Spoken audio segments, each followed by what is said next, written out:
கூத்து அது சாதாரண வார்த்தை இல்லை. ஏன்னா கூத்து சத்தியத்தை பேசும், சாத்தியத்தை பேசும், கொள்கையை பேசும், கோட்பாட்டை பேசும், கோபத்தை பேசும், சோகத்தை பேசும், அரசியலை பேசும், அறிவியலை பேசும், நல்லதை பேசும், உள்ளதை பேசும், உண்மையை பேசும், உணர்வோட பேசும். இதெல்லாத்தையும் கொஞ்சம் கூட சோர்வு இல்லாம கொண்டாட்டமா பேசும்.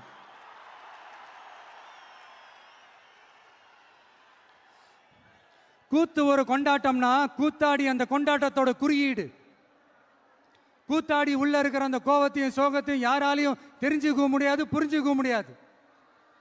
அவனுக்குள்ள இருக்கிற அந்த கோபம் கொப்பளிச்சதுன்னா யாராலையும் அவனை கண்ட்ரோல் பண்ணவும் முடியாது. அவன் நினைச்சதை செஞ்சு முடிக்கிற வரைக்கும் நெருப்பு மாதிரிதான் இருப்பான். அதனாலதான் குறியீடா மாறின கூத்தாடியை பார்த்தா மக்கள் கூட்டம் கைத்தட்டும், கண்கலங்கும். காரணம் வேற ஒன்றும் இல்லை, அவன் நம்மள மாதிரியே இருக்கிறானே, நமக்கான ஆளா இருக்கிறானே, நாம நினைச்சதை பேசுறானே,